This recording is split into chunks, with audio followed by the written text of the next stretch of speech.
안녕하세요. 저는 한국에서 온 코리안 빌리입니다. Hello everyone, I'm Korean Billy from Korea. 안녕하세요. 저는 에스토니아에서 온 마리엘이라고 합니다.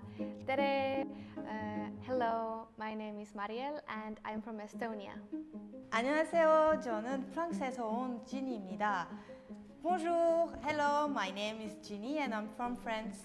Welcome to Seoul City page. Because like Seoul has become so popular internationally, many people are getting interested in the Korean language as well. So we started to make interesting videos about the Korean language as well as Korean culture and life in the Seoul City as well.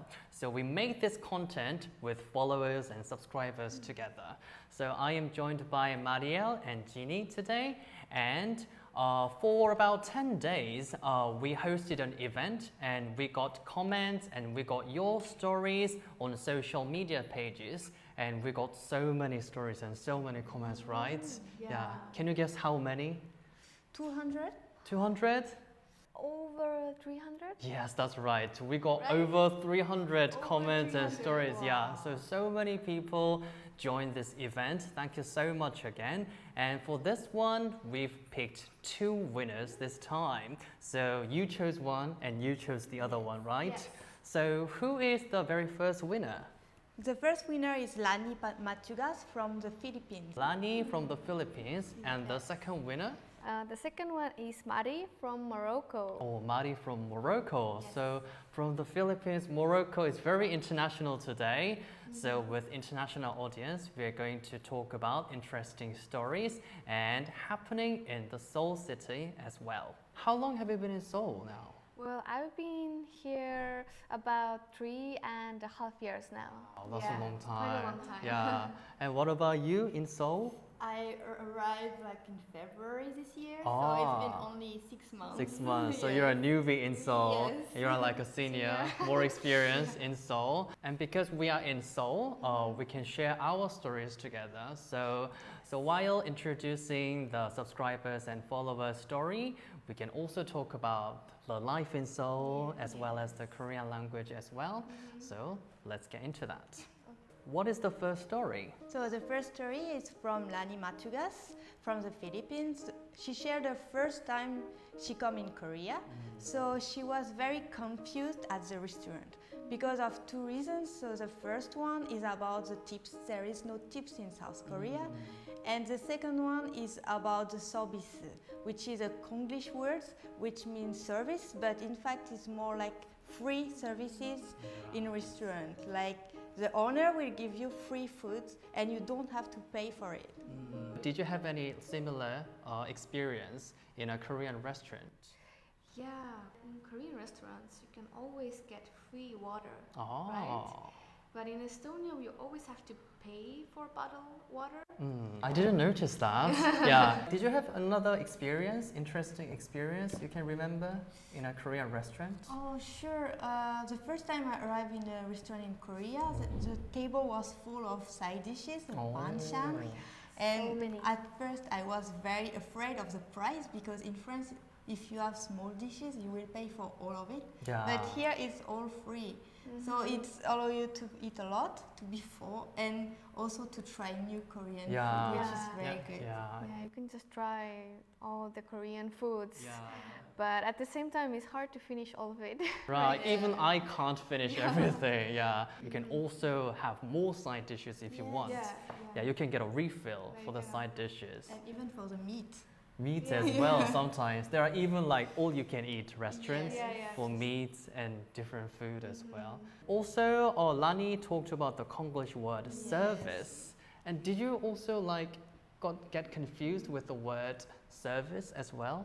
For sure. Yeah, I think a little bit. It was like, what do you exactly mean with this? Like, you know, it's different in English. Yeah, like this is service, right? Yeah. Also, like the word 셀프. Like, also, I was talking about water. It's like 물 셀프. So, like, it doesn't really make sense in English, right? Yeah. Self, but it's like you have to do it yourself. So it's like basically self-service. Self-service, yeah. You get it yourself. Yeah. Yeah. And can you think of any other Konglish word? I would say chicken. Chicken. Because when you think of it in English, it's just like chicken, but in Korea it really means something. It's a fried chicken, not just chicken. Oh, that's right. Yeah. Yeah, you're right.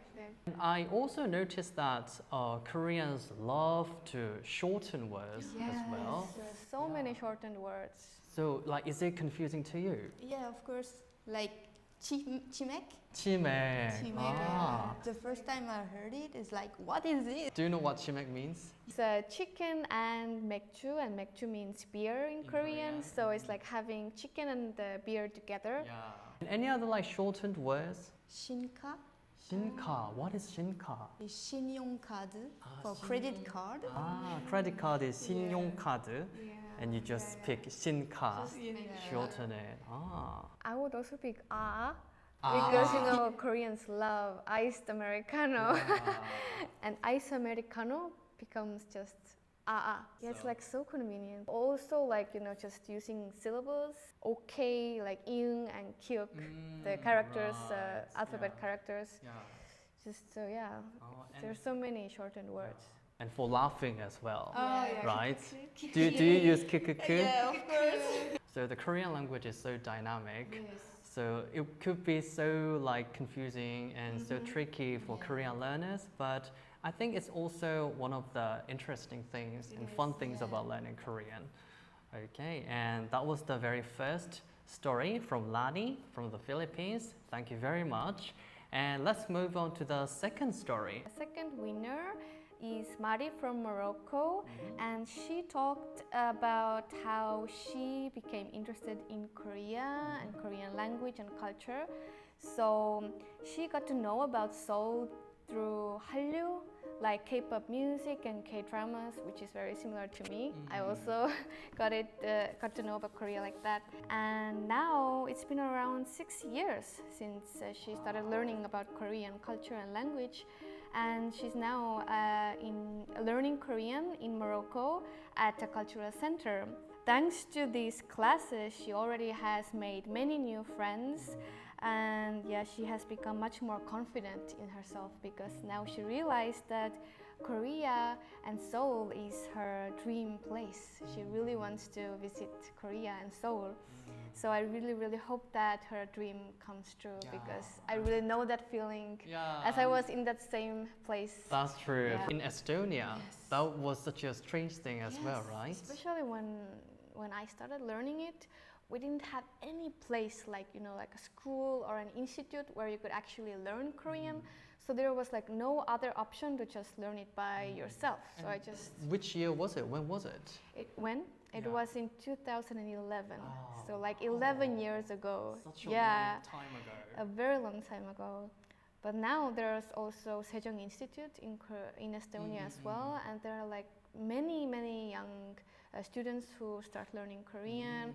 And you know, because they really like Korean pop music and BTS. And there's a lot of interesting Korean culture now. What was the favorite thing about the Korean culture at that time? For me?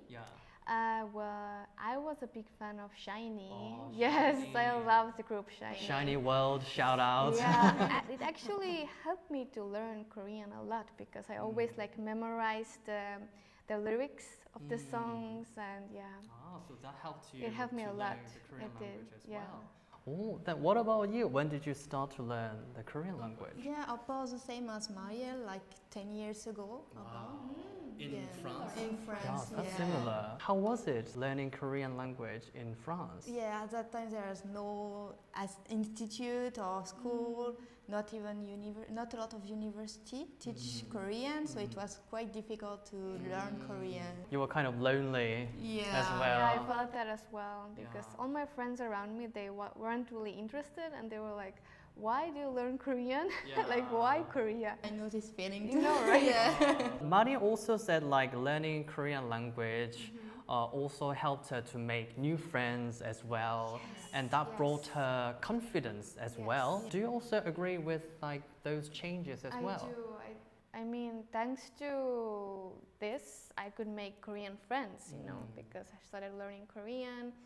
And it helped me make many new friends, not only Koreans, but also other similar people who also love Korean language and culture. So I made many international friends as well. What about you? Yeah, friends, and I discovered also a passion for cooking, especially Korean cuisine, which is very delicious. But at first, when I start to like Korea, there is no Korean food in my city, so it was quite hard to find any ingredients. But now I learn like there are a lot of Korean supermarkets and like even cooking class. So yeah, we can learn. So you have many topics to talk about with other friends, many stories to share, thanks to Seoul and thanks to Korean language as well. That's great. And Mari's dream is like to visit the Seoul City very soon. And you are almost like living a dream because you guys are in Seoul City from the followers' perspective. So the first time when I came here, it was actually because I got first place at the Korean speech contest, which was like held in Estonia for the first time ever. And I got the first place. So as a prize, I visited Seoul for 1 month. For free? Yeah, yeah, everything was for free. So it was like, I think I will never forget that feeling. So learning the Korean language was definitely worth it. Yes, like all that work, it actually paid off. So so fighting everyone for learning Korean, you can do it. And you're a relatively newbie in Seoul. What kind of things would you recommend as a newcomer? Yeah, I think it will be important to learn Korean, at least the basic, like to go to the restaurant, to talk with people, to communicate. It's really important, like especially if you go to a restaurant and you cannot eat spicy food, or if there is any food you cannot eat because of some diet. So you have to be very careful about it. Yeah, I think basic Korean is very important, like for like daily life. That would be very useful. It would be very useful. Yes, you will feel definitely more like, more confident, you know. And I think like many people are now interested in learning the Korean language before visiting the Seoul City these days as well. And I've heard that there is a very great website. Do you know the name? All right, it's the Online Institute of Sejong. Yes. So basically you can just register for online classes and wherever you are. So, and there are many different languages as well. For those who are interested in learning the Korean language, or anyone can just register for the Korean language learning courses, and they are all free. They are in various languages. So go check out the website called Online Sejong Institute and check out this URL, check out this website and go check it out. It's for free. And learn basics and then visit the Seoul City. Your dream will come true. It will. Yeah, your dream will come true. Believe me. Yeah. So we've been talking about 2 different stories from the Philippines and from Morocco. So thank you very much for joining the event again. And we are going to come back with more episodes and more videos. And more events are coming up, right? Yeah. You can share your story right below in the comment section. And 4 people will be selected to win Amazon gift card of $100 and plenty other gifts. So please join us and please share your stories about interesting happening in the Seoul City and interesting experiences in the Seoul City and about learning the Korean language, and we're going to pick the winners and come back with more videos with your stories. So please join us. The deadline is August 9th. So yeah, don't forget the deadline, August 9th. So please join us in the comment section. And thank you very much for joining us. And we are going to come back to you guys with another episode. So thank you very much. And shall we say goodbye in Korean? Sure. Okay. 안녕.